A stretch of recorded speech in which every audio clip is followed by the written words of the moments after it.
जे कार्य आपल्याकडनं प्रत्येक साधकाकडनं होतं किंवा प्रत्येक माणसाकडनं जे कार्य होतं ते कार्य आपण करत नसून आपल्यामध्ये असलेला भगवंत आपल्याकडनं करून घेत आहे.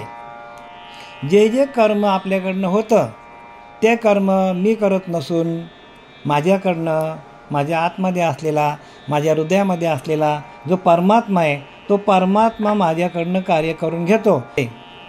आणि हा आपल्या आतमध्ये असलेला परमात्मा आपल्याकडनं कार्य करून घेतो हे कधी माहीत पडतं आपल्याला, तर ज्या वेळेला आपल्याला ब्राह्मणांचा दाखवलेला आहे की ज्या वेळेला ब्राह्मणांना गायत्री मंत्र दिला जातो आणि गायत्री मंत्राच्या माध्यमातून आपल्याच आत्मस्वरूपाशी आपण एकरूप होतो, पण त्याला ते विसरतात. ते विसरल्यामुळं विसरले तया थोरं झाल्या आणि पचविल्या खाली लक्ष 84च्या ते विसरल्यामुळं आपल्याला 84ला जावं लागतं. मग तो ब्राह्मण असो, वैश्य असो, क्षत्रिय असो, शूद्र असो, सगळ्यांना एकसारखाच आहे. हो का सद्गुरूचे तीर्थ घेता पाविजे परम पवित्रता. म्हणजे सद्गुरूच्या पायाचं तीर्थ घेतल्यानंतर आपल्या अंतःकरणामध्ये पवित्रता येते. सद्गुरूच्या पायाचं तीर्थ, सद्गुरू पादोदक, सद्गुरूंच्या अंगामध्ये असलेले चांगले गुण, सद्गुरूंच्याकडे असलेलं ज्ञान त्या आपल्या हृदयामध्ये स्थापित होतं. ज्ञानोबारांनी 12व्या अध्यायामध्ये लिहिलं आहे की संतांचेने अंग लगे पापाचे जिनने गंगे तेने संत संगे सुचित्व कैसे. म्हणजे संतांचेने अंग लगे, संतांच्या पदस्पर्शाने गंगेमध्ये लोकांनी धुतलेलं पाप, लोक जातात गंगेमध्ये आंघोळ करतात आणि आपली पापं धुवून येतात, ते गंगेला देऊन टाकतात, ते पावन होतात. संतांच्या पदस्पर्शाने ती गंगा पावन होते. संतांचे अंग लगे पापा ते जिनने गंगे, संतांच्या पदस्पर्शाने गंगा पवित्र होते. संतांचे अंग लगे पापा ते जिनने गंगे त्याने संत संगे सुचित कैसे. मग संतांच्या संगतीमध्ये येण्या आल्यानंतर आपण पवित्र होणार नाही का? आपण पण पवित्र म्हणून हो का सद्गुरूचे तीर्थ घेता, सद्गुरूचे तीर्थ आपण घेतले पाविजे परम पवित्रता, आपल्या अंतःकरणामध्ये पवित्रता येते. तरी धावाव्या नाना तीर्था विशेषता काही. मग जर आपल्याला सद्गुरूंच्या पायाचं जर आपण पाणी पिलं, सद्गुरू पादोदक पिबेत, जर सद्गुरूंच्या पायाचं पवित्र पाणी आपण पिलं तर मग आपल्याला गंगेमध्ये आंघोळ करण्यासाठी धावत जाण्याची गरज आहे का, असं नाथरायाने लिहिलं येतं. आणि खरं ॲक्च्युली गरजच नाही हो. एकदा का सद्गुरूंनी तुम्हाला दिलं, सद्गुरू काय करतात माहिती का, तुमच्या अंतःकरण शुद्ध करतात. शुद्धता कुठे पाहिजे? अंतःकरणामध्ये पाहिजे. शुद्धता कुठे पाहिजे? मनाकडे पाहिजे. आपण गंगेमध्ये जाऊन आपण काय करतो, तर देह आपल्याला आपण धुवून टाकतो, देहाकडला आपला मल निघतो, पण मनाकडला मल कोण काढणार आहे? मनाकडला मल निघाला पाहिजे. देहाचा मल आपल्या घरात पण काढता येतो चांगल्या प्रकारची साबण लावून, बरं का. आता शॅम्पू निघाला आहे चांगल्या प्रकारचे. आपल्याला देहाचा आपल्याला आंघोळ करून आपल्याला बाहेरचा अंग शुद्ध करता येतो, पण मनाकडे आलेली मलिनता काढता येत नाही. आणि म्हणून संतांचे आणि अंग लगे पापाचे जिन्ने गंगे. संत काय करतात, तर आपल्याला त्या नामाचा उपदेश करतात. नामाचा उपदेश करतात संत, आणि नामाच्या त्या महावाक्याच्या बोधातून सद्गुरू भवारणीचा तारू बोधे पाववी पैल पारू. तो सद्गुरू काय करतो, आपल्याला बोध देतात महावाक्याचा. महावाक्याच्या बोधातून आपल्याला आपलं अंतःकरण शुद्ध होतो. सद्गुरू भवारणीचे तारू म्हणजे या भवनदीमध्ये सद्गुरू प्रत्यक्ष आपल्याला ह्या हे लोकातून परलोकातून नेण्यासाठी सद्गुरू एक तारू आहे. तारू म्हणजे नौका आहे एक प्रकारची, आणि त्या नौकेवर बसलो म्हणजे सद्गुरूंच्या उपदेशावर. नौका म्हणजे काय, सद्गुरूने दिलेल्या महावाक्यावर, सद्गुरूने दिलेल्या उपदेशावर जर आपण आरूढ झालो तर आपल्याला इहलोकातून परलोकात जाता येतो. काय करता येतो? इहलोकातून परलोकात जाण्यासाठी आपल्याला सद्गुरू पाहिजे. म्हणून सद्गुरू भवारणीचे तारू बोधे पाववी पैल पारू. म्हणजे सद्गुरू दिलेला बोध म्हणजे काय, अहम ब्रह्मास्मी, आपणच ब्रह्म आहोत, असा बोध आपल्याला सद्गुरू देतात त्या महावाक्यातून किंवा नामातून. आणि मग आपण त्या महावाक्यावर आरूढ झालो, मग आपल्याला सहज हा जो भवनदी जी आहे ते आपल्याला सहज तरून जाता येतो. आणि म्हणून काय लिहिलं आहे, का ईश्वरत्वे पिता पूजिता निज मोक्ष लाभे आयता तरी भजावे देवा देवता कोण्या अर्था सज्ञानी. किंवा इथं काय सांगतात, किंवा आपल्या पित्याला ईश्वर समजून त्याची पूजा केली असता तर मोक्ष प्राप्ती होते. आपल्या पित्याला आपण जर देव समजला आणि आपण त्याची पूजा केली तर मग शहाण्या माणसाने अनेक देवतांचे पूजन का करावे. म्हणून काय लिहिले आहे की आईवडीलच आपले काय आहेत, देवत आहेत. आईवडील काय आहेत, माये बापे केवल काशी तेने न लागे जावे तीर्थाशी. तुकोबाऱ्या सांगतात, माये बापे केवल काशी तेने न जावे लागे तीर्थाशी. पुंडलिके काय केले, परब्रह्म उभे ठेले. भक्त पुंडलिकाने काय केलं तर आईवडिलांची सेवा करता करता त्या निर्गुण निराकाराला परमात्म्याला प्रत्यक्ष त्या आपल्या पंढरीमध्ये पांडुरंगाला यावं लागलं. आणि पांडुरंग आल्यानंतर त्याने सांगितले की बघ माझ्या आईवडिलांची झोपमोड होईल, म्हणून त्यांनी फक्त वीट भिरकावली आणि त्या विटेवर पांडुरंगाला उभं केलं. बघा एवढी ताकद आहे, म्हणजे आईवडिलांच्या सेवेमध्ये एवढी ताकद आहे. पुंडलिके काय केले, परब्रह्म उभे ठेवले. तैसे होई सावधान, तसं आपण सावधान व्हायला पाहिजे. आईवडिलांची सेवा आपण ताबडतोब करायला पाहिजे, म्हणजे कुठलाही विचार न करताना आईवडिलांची सेवा करायला पाहिजे. माये बाप केवल काशी तेने न लागे जावे तीर्थाशी. पुंडलिके काय केले, परब्रह्म उभे ठेवले. तैसे होई सावधान, तसं सावधान हो. आणि हृदय धरी नारायण, बघा त्या पुंडलिकाने काय केलं, हृदयामध्ये नारायणला प्रगट केलं. तसं आपण आईवडिलांची सेवा करता करता किंवा सद्गुरूंची सेवा करता करता त्या पांडुरंगाला आतमध्ये आपण काय करायला पाहिजे, आतमध्ये आपल्या हृदयामध्ये स्थान द्यायला पाहिजे. का ईश्वरत्वे पिता पूजिता निज मोक्ष लाभे आयता तरी भजावे देवा देवता कोण्या प्रकारे अर्था सज्ञानी. ईश्वराची पूजा केली तर आपल्याला मोक्ष मिळतो, आईवडिलांची पूजा केली तर आपल्याला मोक्ष मिळतो.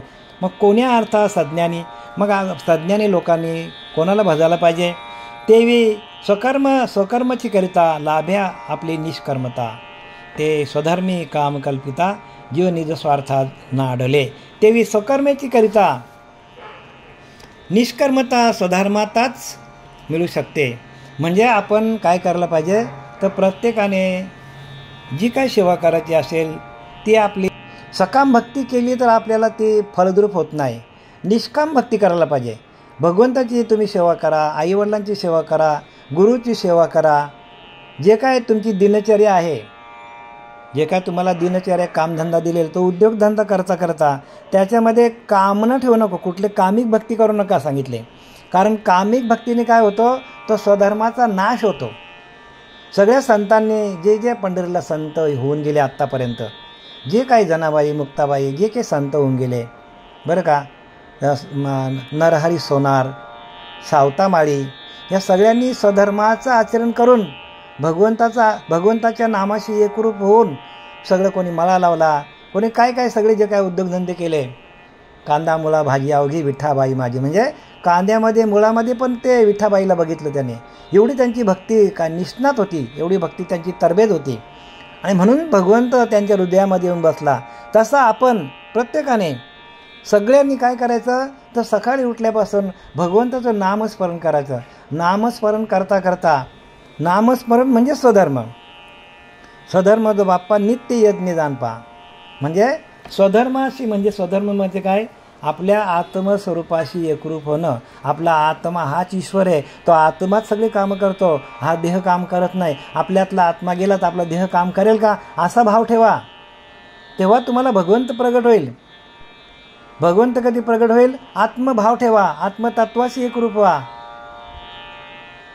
म्हणून लिहिलं, आत्मानुभवे चोखलेल्या वाटा त्याच्या माथा जटा असो किंवा नसो. तुकोबाऱ्या सांगतात, आत्मानुभवे चोखलेल्या वाटा. आत्म्याचं भजन करता करता आम्हाला आत्म्याचा अनुभव आलं आणि आमच्या वाटा चोख झाल्या. वाटा कुठे, ज्या वाटा भगवत प्राप्तीकडे जातात, ज्या वाटा भगवंताच्या दर्शनाकडे नेतात, त्या वाटा आमच्या आतूनच शुद्ध झाल्या. कशा तर त्या नामाने, भगवंताचं नामचिंतन करत गेलो आम्ही. आत्मानुभवे चोखलेल्या वाटा, आत्म्याचा आपल्याला अनुभव येतो की आपण काम करत नसून आपल्याकडं काम करून घेणारा तो भगवंत आपल्या आतमध्ये आहे, असा भाव आपला तयार होतो. भाव कसा तयार होतो? आपल्याकडे आपल्या आतमध्ये असलेला तो आत्मदेव तो आपल्याकडनं कार्य करतो. तो गेला तर आपण काम करू का? तर नाही, लगेच घरावर गर्दी होईल आपल्या. आणि तो आहे म्हणून आपलं सगळी कामं करतो. म्हणून ज्ञानदेव म्हणे भजा आत्मदेवा, अखंड सेवा त्याचीच करा. त्या आत्मदेवाची सेवा करा सांगितले. तो आपल्यातला गेला तर आपण कुठल्या देवाची पूजा करणार? म्हणून ज्ञानदेव म्हणे भजा आत्मदेवा. ज्ञानेश्वर महाराज म्हणतात की तुमच्या आत्मदेवाचीच पूजा करा. आत्मा हाच तुमचा ईश्वर आहे आणि तो आधी अनादिकालचा आत्मा तुमच्या आतमध्ये आहे. बरं, याच्या आधी तो आत्मा होता म्हणजे कुठल्या तरी जन्माला आपण होतो तो आत्मा घेऊन, आणि आपल्या कर्मामुळे आपल्याला मनुष्य देह मिळाला. आता मनुष्य देहामध्ये आपण जर चांगले कर्म केले नाही तर पुढचा जन्म जर आपल्याला अधोगती लागली तर आत्मा तोच असणार. आत्मा बदलत नाही, आत्मा येत नाही, आत्मा जात नाही. आत्मा असतची असे सर्व काळ तो आहे. पण या देहाने जी काही कर्म केलेली आहेत त्या कर्माप्रमाणे आपला पुढचा जन्म आहे. आणि म्हणून या देहाकडून चांगले कर्म व्हायला पाहिजे. सततम कीर्तयंतो माय यथास्थांच्या दृढवतः. काय सांगतात? सततम कीर्तयंतो माय. सातत्याने आपण त्या भगवंताचं चिंतन करायला पाहिजे. भगवंताचं नामस्मरण करायला पाहिजे. भगवंताचं नामस्मरणच आपल्याला त्या भगवंतापर्यंत पोचू शकतो. जगातली कोणती वस्तू तुम्हाला सुख देऊ शकत नाही. फक्त भगवंताचं नामस्मरणच तुम्हाला काय करेल तर तुम्हाला सुख देईल. आणि ते सुख काय सांगू, वाचा बोलत नाही. वाचेने सांगता येत नाही ते. आणि म्हणून प्रत्येकाने त्या आपल्या अंतरीच्या अंतरात्म्याशी एकरूप व्हा. आपल्या अंतरीच्या अंतरात्म्याचं भजन करा. जे तुम्हाला आमच्याकडनं जे काय उपासना मिळालेली आहे, जे काय तुम्हाला अनुग्रह मिळालेला आहे, जो काय प्रबोध तुम्हाला दिलेला आहे मी, त्या प्रबोधाचं चिंतन करा, त्या अनुग्रहाचं चिंतन करा, त्या भगवंत तुम्हाला दिलेल्या नामाचं चिंतन करा. आणि ते नामच तुम्हाला तिथपर्यंत नेईल. बाकी जगातली कोणतीही वस्तू तुम्हाला भगवंतापर्यंत पोचणार नाही. आवडे देवाशी तो हा प्रकार. देवाला काय आवडतं? आवडे देवाशी तो हा प्रकार. नामाचा उच्चार रात्रंदिन. बघा, भगवंताला एकच आवडतं, नामाचा उच्चार रात्रंदिन. आवडे देवाशी तो हा प्रकार, नामाचा उच्चार रात्रंदिन. बघा, रात्रंदिवस तुम्ही नामाचा उच्चार करा. जो दिलेला तुम्हाला जो श्वास आहे, जातो येतो त्याच्याकडे लक्ष ठेवा आणि भजन करा भगवंताचं. भगवंताला तेच आवडतं, दुसरं काहीच नाही आवडत. हरिमुखे म्हणा, पुण्याची गणना कोण करे. पुण्य तुम्हाला प्राप्त करून घ्यायचं असेल तर सातत्याने हरिमुखे म्हणा. मुखातून आपल्याला हरिनाम यायला पाहिजे. म्हणून निष्कर्मता स्वधर्मातच मिळू शकते.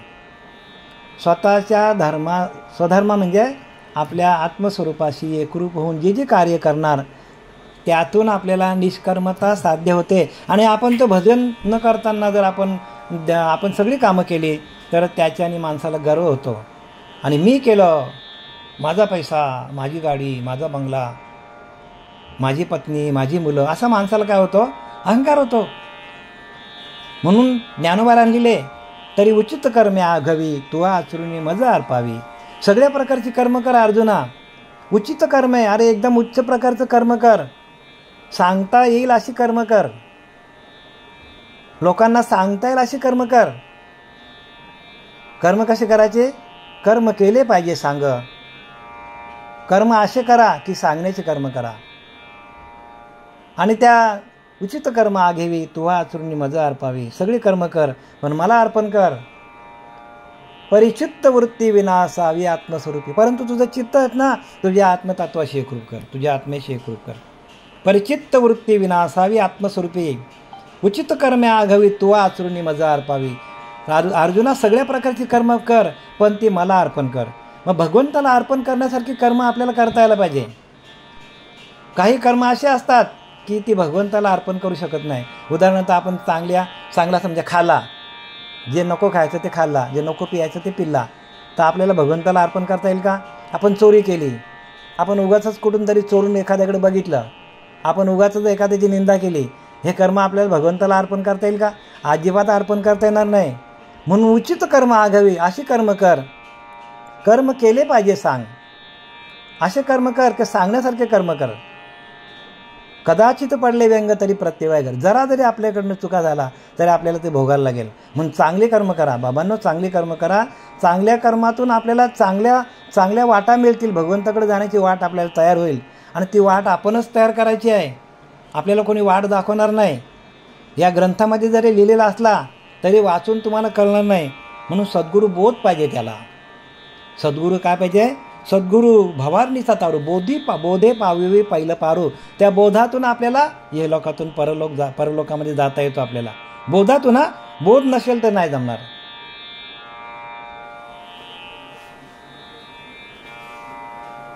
तेवी स्वकर्माची करता लाभे आपली निष्कर्मता. ते स्वधर्मी काम कल्पिता जीव निज स्वार्था ना घडे.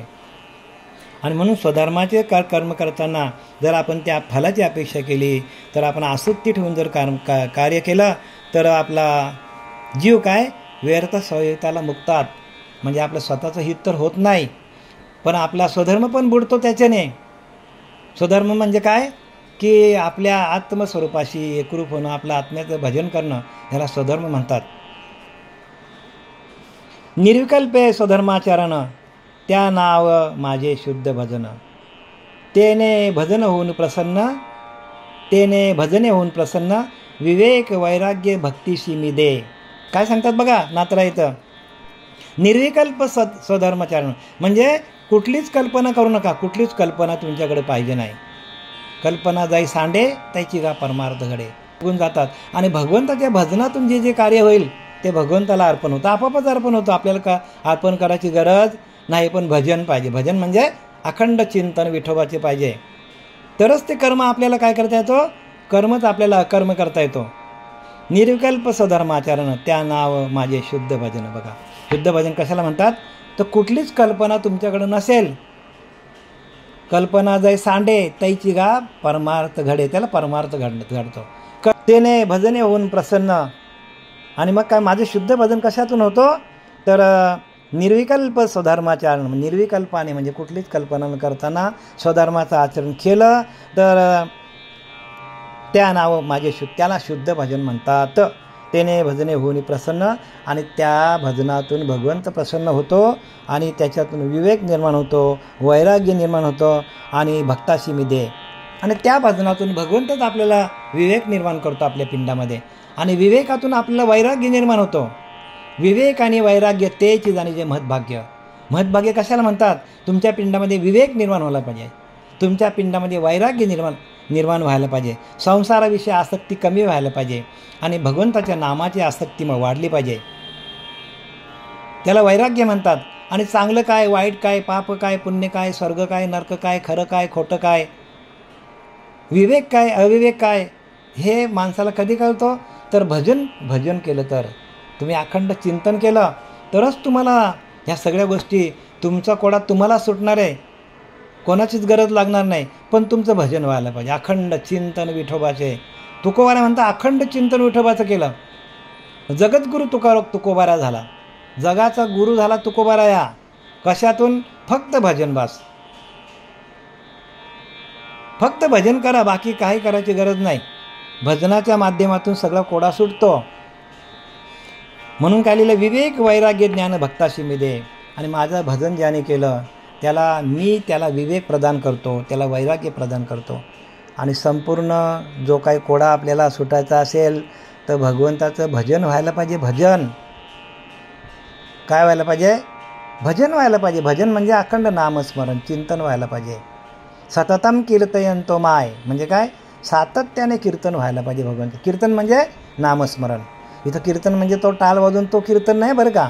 सततम कीर्तयंतो माय यतस्तंच दृढव्रता म्हणजे प्रत्येकाने असा दृढ व्रत धरा, म्हणजे दृढ निश्चय करा की माझं दिवसभरामध्ये अखंड माझं भगवंताचं भजन कसं होईल. वाचन कमी झालं तरी चालेल, भजन व्हायला पाहिजे. भजन म्हणजे एक क्षण पण थांबता कामा नाही. एक क्षण जरी थांबला, इथं बघा काय सांगितलं ज्ञानोबा, तैसा स्वधर्म लोपला तरी सर्व सुखाचा थारा मोडला. जैसा दीपा सवे हरपला प्रकाश जाय, तैसा स्वधर्म जरी लोपला. म्हणजे आपण त्या आत्मस्वरूपाला विसरलो, आपण भजनाला विसरलो तर सर्व सुखाचा थारा मोडला. सर्व सुख आपल्याकडनं निघून जातो, माणसाच्याकडनं आलेलं सुख सगळं निघून जातो. कसं, तैसा स्वधर्म लोपला म्हणजे आपल्या आत्मस्वरूपाला, आपल्या आत्म्यामध्ये असलेल्या आपल्याला भगवंताला त्या आत्मदेवाला, आपल्या आतमध्ये असलेल्या आत्मदेवाला आपण विसरलो तर सर्व सुख आपल्याकडे निघून जातो. ज्ञानोबा सांगतात, जैसा दीपासवे हरपला प्रकाश जाय. जसा घरामध्ये दिवा आहे आणि तो आपण विझवला तर सगळा प्रकाश निघून जातो आणि अंधार पडतो. तसा आपला भजन चुकला तर आपल्या अंतःकरणामध्ये अंधारच होतो. अज्ञानाचा अंधार म्हणजे अज्ञान आपल्याकडे अज्ञान निर्माण होतो. अज्ञान निशीच्या अंती संकल्प विकल्प नासती.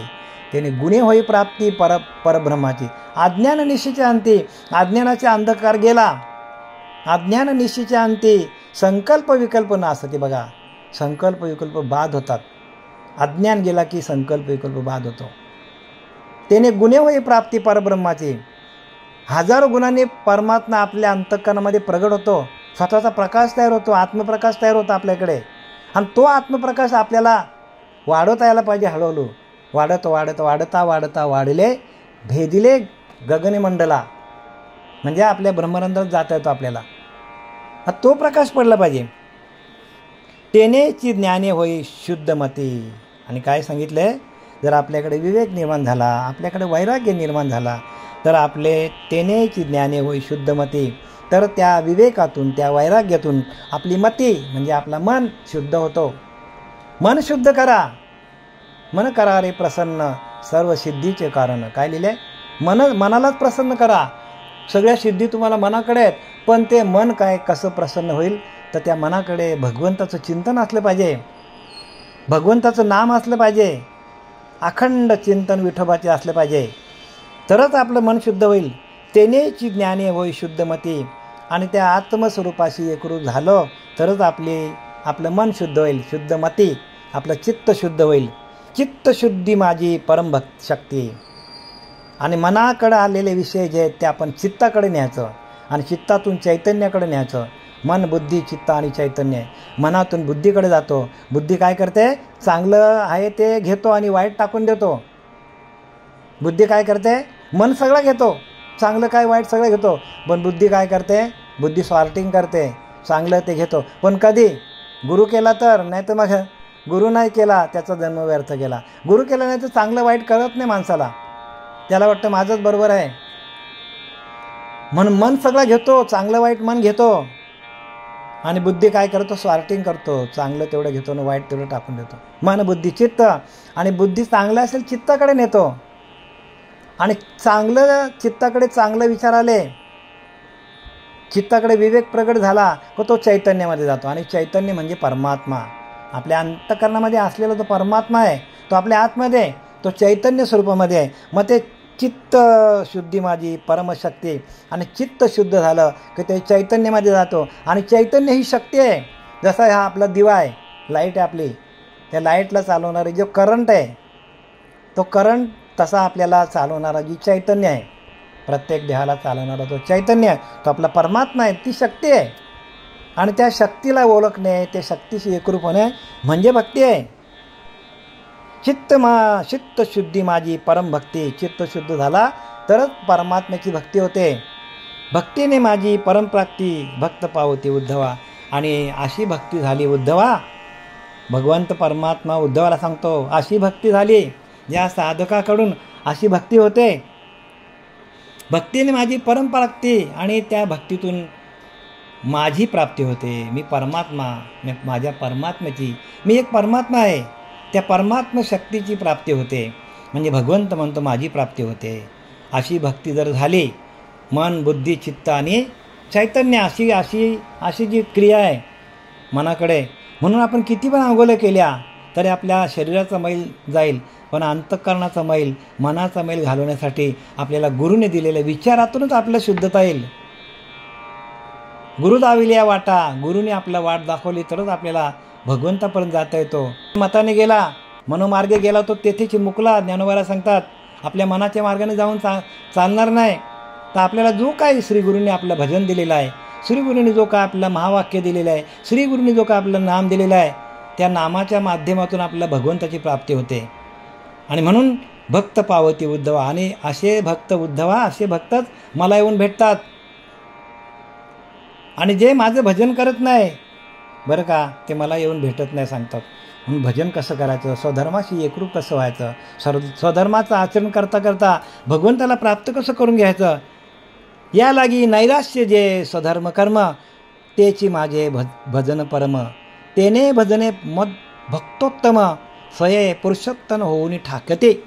काय सांगितलंय, या लागी नैराश्य जे स्वधर्म कर्म.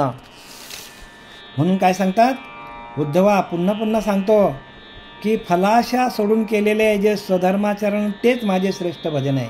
म्हणजे कुठल्याच प्रकारची फलाशी अपेक्षा न करताना भगवंताचं भजन करणं हे सगळ्यात मोठं काय आहे, मोठी भक्ती आहे. अर्जुन हा कर्मफल त्यागू, ज्ञानोबा ज्ञानेश्वरीमध्ये सांगतात, अर्जुना हा कर्मफल त्यागू आवडे किर असलगू, परंतु योगामध्ये योगू धुरेचा हा सगळ्यात श्रेष्ठ योग आहे की त्या योगातून भगवंताला प्राप्त करता येतो. अर्जुन हा कर्मफल त्यागू, अर्जुना कर्माच्या फलाचा त्याग करणं ही सोपी गोष्ट नाही सांगतात. सगळ्यात कठीण गोष्ट कोणती आहे, तर कर्माच्या फलाचा त्याग. कोणालाच जमत नाही. एखाद्याने चांगलं कर्म केलं तर तो आपल्याकडे लगेच मोठेपणा घेतो, कोणीतरी माझा सत्कार केला पाहिजे, कोणीतरी आपला बरं का, कोणीतरी आपला शाल घातली पाहिजे, कोणीतरी आपल्या गळ्यात हार घातला पाहिजे, अशी माणसाची अपेक्षा वाढत जातो. माणसाची अपेक्षा वाढत जातो किंवा मोठेपणा घेतो माणूस. किंवा राजकारणामध्ये गेला तर त्याला एक पद मिळालं की लगेच दुसऱ्या पदाची, तिसऱ्या पदाची अपेक्षा. नगरसेवक असला लगेच त्याला वाटते मंत्री कधी होतो, मंत्री असलेला मुख्यमंत्री कधी. म्हणजे काय होतं तर या लागी नैराश्य जे स्वधर्म कर्म तेची माझे भजन परम. म्हणून त्यांनी काय सांगितलंय, कुठल्याही फलाची कुठल्याही पदाची अपेक्षा न करताना जो माझं भजन करतो तेची भजन परम, आणि तेच भजन श्रेष्ठ आहे. अर्जुना कर्मफल त्यागू आवडे किर असा लोगू, सर्वसामान्य वाटतो परंतु योगामध्ये योग धुर, सगळ्यात श्रेष्ठ योग तो सांगितले. कुठल्याच कर्माच्या फलाची अपेक्षा करू नको, कारण त्या कर्माच्या फलाची अपेक्षाच काय करतो, आपल्याला अधोगतीला घेऊन जातो. आणि ती अंतिमती तैशी प्राणी अजानगती, अंतकाले आपल्याला ती वासना, तो मोठेपणा आपल्याला अधोगतीला घेऊन जातो. कर्माच्या फलाची अपेक्षा करू नका. कर्माच्या फलाचा त्याग करायला शिका. त्याग केल्या केल्या आपल्याला परमात्म्याची प्राप्ती आहे. कारण त्याग केले अहंकार, आणि अहंकाराने नाडला तुका म्हणे वाया गेला. बघा, अहंकार येतो माणसाला आणि आपण वाया जातो माणूस. म्हणून त्याने सांगितले, या लागी नैराश्य जे स्वधर्म कर्म तेची माझे परम भजन. कुठल्याच प्रकारची अपेक्षा न ठेवताना जे काय भजन होईल तीच माझी परम भक्ती आहे. तेने भजने मद भक्तोत्तम, स्वये पुरुषोत्तम होऊन टाकले. असं भजन करता करता जे भक्त होते ते उत्तम पुरुष झाले, सिद्ध पुरुष झाले. आता उत्तम पुरुष मग तुम्हाला नावं सांगतो, तुकोबाराया, ज्ञानोबाराया, नाथ महाराज, त्याच्यानंतर आपले चोखामेला, असे अनेक संत पंढरीमध्ये होऊन गेले. भक्त पंढरी कुठल्याच प्रकारची अपेक्षा ठेवली नाही. आणि म्हणून आज त्यांचं नाव काय आहे तर सूर्यचंद्र असेपर्यंत त्यांचं नाव प्रत्येक साधकाच्या मुखामध्ये येणार आहे. कारण त्यांनी कुठल्याच प्रकारची अपेक्षा केलेली नाही.